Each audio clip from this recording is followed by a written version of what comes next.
worth looking at, they get it. Everyone in the DEP office, they get it. Yeah. Because, you know, and then he contacted me back and he said, actually, I wanted to come down and retest that creek. Well, that's perfect. That's great. But I have, what, 3 readings of MBAS in that creek. DEP won't test it no more. Yeah. So I just got an email from Lynn Lager in Harrisburg office of DEP, which is the regional director, and she said that in this email, she states that her and her office had a conference and they've all came to the conclusion that the foam that we are seeing is natural occurring foam. That's only what's part of the correct. Oh, that's a good one. What's that? I went off when see, when DEP sends you these letters, and if you don't understand your water test, one, they're not going to explain it to you. They don't regulate private wells. Okay? They're not going to sit down and go, all right, Mr. and Mrs. Smith, here's your problem in your water. The only thing they do is they send you a letter with every water test that says that it does not come from gas and oil well drilling. Well, I got pissed. I got to the point where I was just so upset with these letters coming that I picked up the phone and I called the guy of DEP. And I said, just got your letter. I said, do you think you can start getting rid of the standard letters? And he got kind of upset with me. And he said, standard, I wrote that myself. I said, well, then you must have wrote everybody's in Clearville, because everybody in Clearville has the same damn letter. And he says, look, just because you think it's coming from gas and oil well drilling, I have to go with what the water test is showing. You can't assume. I said, okay, where do you think the foam is coming from in Schaefer Creek? And he got quiet and he said, well, I think that probably your neighbors up creek washing laundry. Are we assuming? We can't assume in this. Where's your proof? Right. And I mean, has anybody seen the naturally occurring foam before? No. No. Before 10 years ago when the gas moved in? That's our, what, 21, 22 over Sandy's? Yeah. That's when we start seeing foam going down the creek. And Mr. Ray's lived here how many years? Which is how far are those wells you think we're sitting right now? They're about 3 miles away. 3 miles? Yeah, but uphill. Uphill. But the aquifer in the ground, how does everybody know what way the water runs? You don't know how the water's running underneath the ground. They assume. They assume. know. That's why that red shed down below SR6. Mm-hmm. He built that shed. They said, one little farmer said, one side of the hill water runs this way, the other side runs towards Breezewood. Right. You know? So we're in the middle of 2 aquifers here where this storage area is. We run into the Susquehanna, you said, and the Potomac. Mm-hmm.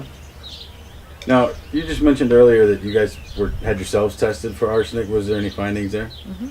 They found arsenic. But nobody knows how to read them. Well, nobody knows how to read them. See, what happened was, he gets his hair cut. He got his hair cut on a regular basis. Uh-huh. And I'd trim the ends and that would be about it, just enough I could see.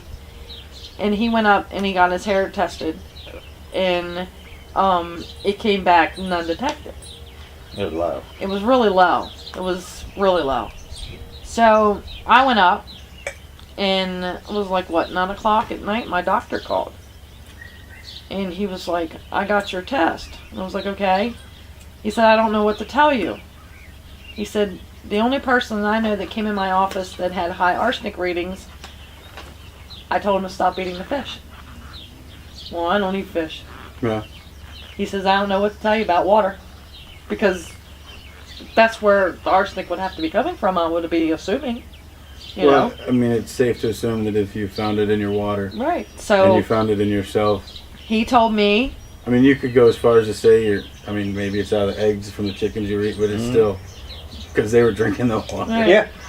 But see, I don't eat eggs, so I knew I wasn't getting it from there. All right, but, the cows. Yeah, right. Because you don't know.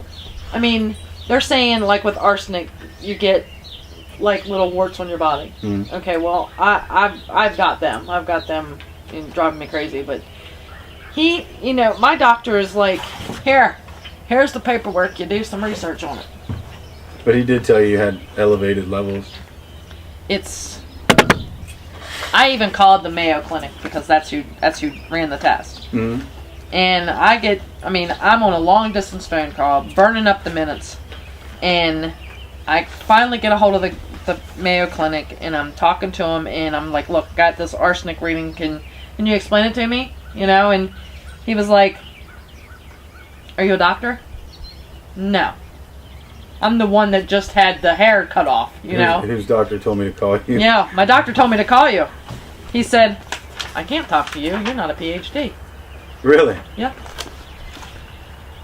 Have you done any more research into what's a safe arsenic level? Or? Well, the problem is, the biggest problem with the arsenic is there's no long-term effects of arsenic.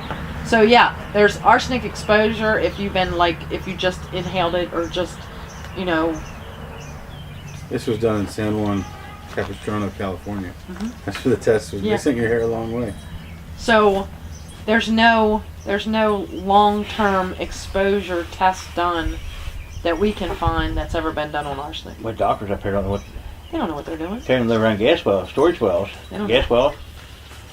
They say, oh well, you know, they don't know. Well, when we were having his hands tested, because another sign of arsenic is numbness in the fingers. Yeah, it would be a neurological problem. The doctor told him, well, arsenic comes from pine trees. Got any pine trees around your house? Not enough. Arsenic from pine trees? Yeah, I know, we were talking about that earlier. I was like, give me a break. I don't know. I mean, hey, what you got if you ain't got good water? You better live in the desert. Well, yeah, when you're this close to the land base, you know. I mean, the farm's paid for. We got enough royalty. We pay for the farm first. You know, it'll be a retirement home for us. But what we got, it's not worth anything. Right. What steps have you guys taken to avoid the water? We put a water system in the basement, $11,000. $11,000. You have to I mean, get we got out of your pocket. a whole wall of Yeah, tanks down there, you know, filters. It backwashes every night. There are so many gallons of water. It backwashes. But we had one big enough for him to do the cattle in the wintertime, because it's all up behind the barn. It'd be all in the well water. So you got two? No, it's on one. But it's feeding the cows all the Right. cow water. When the cows are up here in the wintertime. Now, in the how does barn. it work? I mean, it's they told you it's or you bought it on your own, Right. and it's specifically to filter arsenic. Right. Well, it runs through. I mean, it collects it somewhere, right? You know. It adds iron and chlorine to the water. It adds iron and chlorine. But there's Goes filter through tanks. a carbon filter, a water softener. Goes through another system. Has salt. Has another filter, and then goes to the RO. Not just for Have you had the water tested on this end of the tap on this end of the filter? Yes. Yes, sir. What does it say? Arsenic 0. No kidding. So it is catching it somewhere. It's catching it. Let's see our That's gotta arsenic go level. somewhere sometime. But our problem is that now our arsenic filters are not lasting very long. Yeah. So with Have our the arsenic levels in the water coming into it elevated? It dropped. it dropped now. They went up and they was up there working, Mm-hmm. and now it's dropped back down. But it could change overnight, you know. Yeah. That's got to be stressful. Yeah, well, see, before they were doing their pipes and stuff, our arsenic, it was like a little tenth over the limit. I mean, it was like 0.012. I mean, it wasn't over. But as soon as they started reworking the wells, pulling pipes up, our arsenic went up. Mm-hmm. And Our neighbors had arsenic too. They artesian well. Yeah, I got pictures of their condemned well. yeah, we got one too. See, that's what happened. We sent off for a test, and it was for livestock consumption only. Okay, our water test. It was to Penn State. Mm-hmm. And We can let Penn State down here and walk the field Yeah. stuff. but see, with this test, the gas company ran with this test because it was showing was showing things that weren't good, but it was also showing that we had E. coli, which is a matter of a bottle of bleach. Okay. And pretty common when you Right. have cows around. But it says, You gotta but they bleach. refused to read the bottom of the paper that said not fit for human consumption. Right. Which is It was what for bound livestock only. That's all the test was for. Yeah. So losing cows in too. So that's why I had the water test because we were losing